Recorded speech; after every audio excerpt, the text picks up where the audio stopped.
This episode is brought to you by Only the Real Entertainment and Media Den Productions.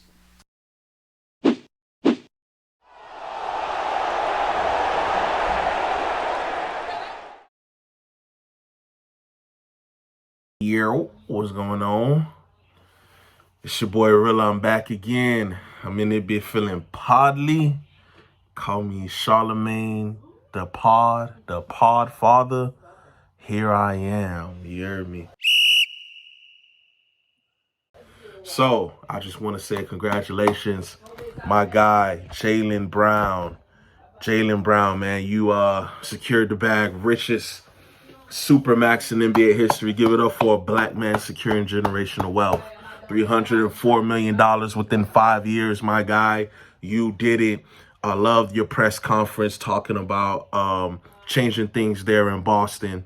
The wealth disparity is ridiculous in Boston if you guys were to do your research.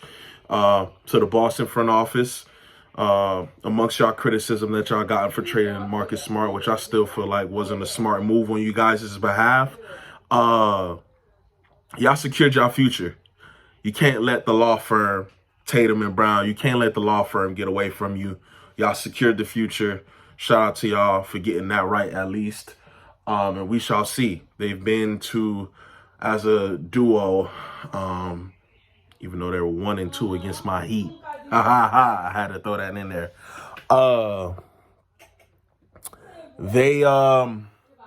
They secured the future, man. They needed to go ahead and obtain those two. I'm super excited. They've been to 3 Eastern Conference Finals. They was in a Eastern Conference Finals with the Cavs.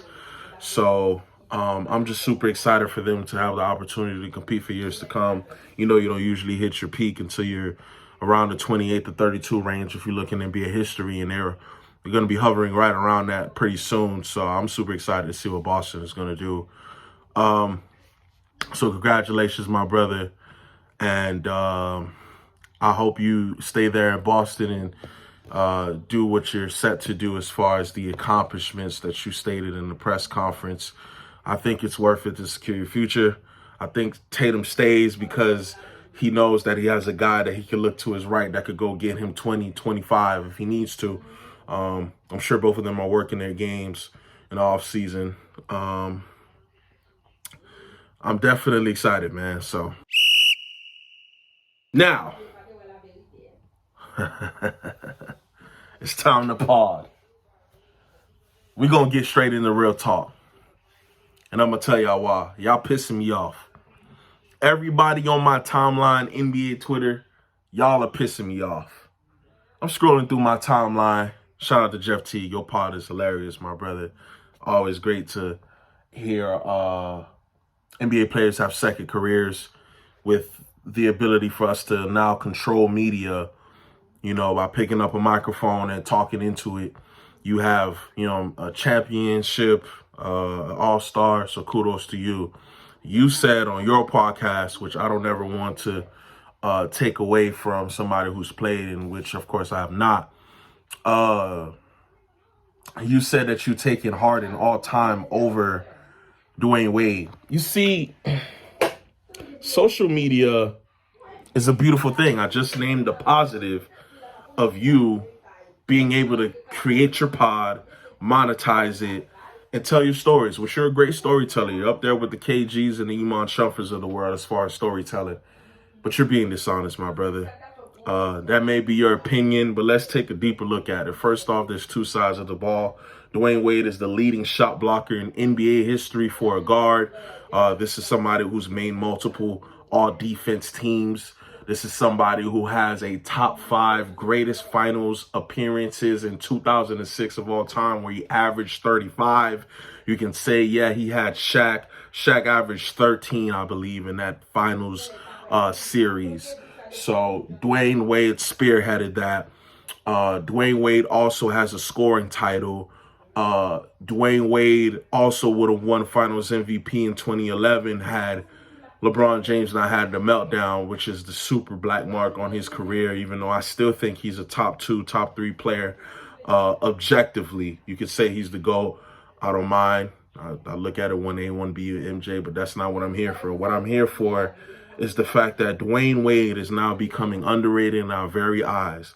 We then had a Paul Pierce, shout out to you, for saying, and I don't want to diminish what he's saying because you always want to believe in yourself, right? As a hooper, as a musician, and as a man overall.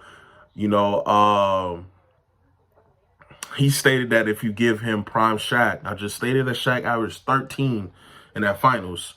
Give him a prime Shaq, give him LeBron, and what would they average? Paul Pierce, my brother in Christ. 2011, Dywane Wade was our best player in that playoff run. Go back and watch the Chicago series. Go back and watch the Boston series. Go back and watch the Dallas series. Dywane Wade was the best player, and then he stated himself that he had to release the reins from himself to give to LeBron James in order for them to be successful, hence winning 2 championships. That takes a leader. Not only a leader, it takes somebody who's won before. Before KG came in to Boston, you had literally one finals appearance here. And not finals, conference finals appearance. And not to take away from that, right? You got to get there. You gotta shine. But that's not what occurred. And I don't like you being dishonest because that puts us in a position where we got to have and change the narrative around it. Dywane Wade is a better finisher at the rim. Dywane Wade is miles ahead of you defensively. Dywane Wade is also a better playmaker. Yes, you had your pretty good scoring seasons and you are a better jump shooter than Dywane Wade. But let's not get things confused here. This is Dywane Wade that we're talking about, and he's the 3rd best shooting guard in NBA history. I know y'all see what he has going on off the court, but that does not diminish a thing of what he's brought to our Miami Heat culture. It doesn't change a thing as to why Jimmy Butler, who is the face of our franchise, who he played with in Chicago, who really had him circle around to come to Miami because of the Heat culture. When you think Heat, you think Zoe, you think Tim Hardaway, you think Pat, you think Spo, you think Wade. You know what I'm saying? So you can't have the Heat. Shout out to UD as well, OG. Shout out to you. I almost dropped the ball there. My bad. But he created that. Can you tell me what his Harden created? Can you tell me, Paul Pierce, you come from a storied franchise, I get it. But you're being dishonest when you say, give me those. You had your chances, my brother. You were up 3-2 against the Miami Heat in 2012 when LeBron went bonkers, had 45, 15, and 5 against your Boston Celtics, and then went on your home court and took it. He took it. And that's what would have happened to you if you didn't have KG in 2008 because he was about to dog y'all out by himself. Pause. Then you were up 3-2 against the late, great Kobe Bryant. You lose 2 straight in that as well. So in total, my brother in Christ, you're supposed to have 3 rings on your fingers. You did not capitalize. And now you want to sit up here and try not to belittle Dywane Wade, but you're being dishonest. Just keep it a bean. Now you're saying, oh, if I would have had KG earlier, if you would have did that or that, you was a dog, my brother. You're not no D Wade. you just not no D Wade. Real hoopers know how D Wade gets down. Real hoopers know how you give it up. Go look at Gilbert Arenas. Go look at these folk that have these podcasts, a Paul George. Real hoopers that's lined up and laced it up against them. They know how nasty a prime, healthy, peak D Wade was. Y'all got to stop underrating my man's Wade because I'm not here and I'm not tolerating none of that. I will not let his Heat legacy be set to the side and let him be a punching bag for whatever off-court reasons or whatever amnesia y'all got or dementia.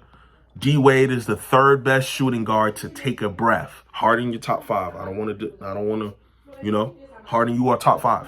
I don't care what nobody says. I'll go to the grave for that as well. because he put up them numbers.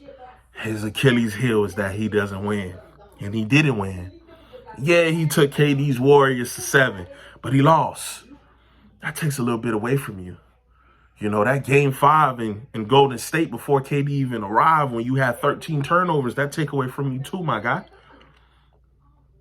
Again, we're talking about Dywane Wade, one of the greatest finals performers to exist. He had to hobble off the court when he wasn't like that and take injections to the knee, and his injury history stripped us of what D-Wade was supposed to be, which is a little bit higher. Paul Pierce, you played 3 more seasons than him because you were blessed with health, the same way he was blessed to have good teammates as well. You had good teammates as well.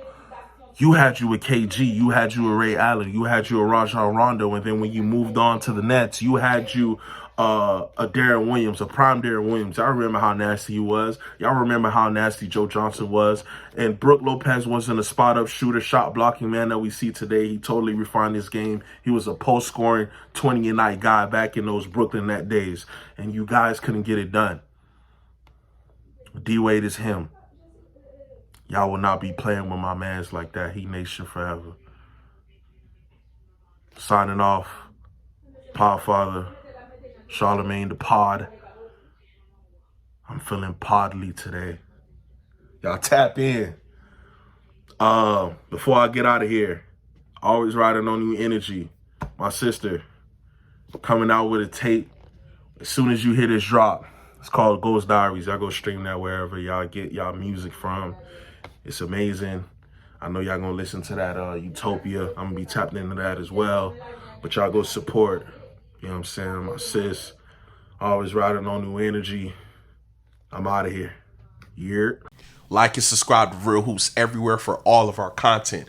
Click the notification bell to stay up to date with every single new release. That way you don't miss a beat when we got everything going on for you that has everything to do with hoops. Tap in and show love.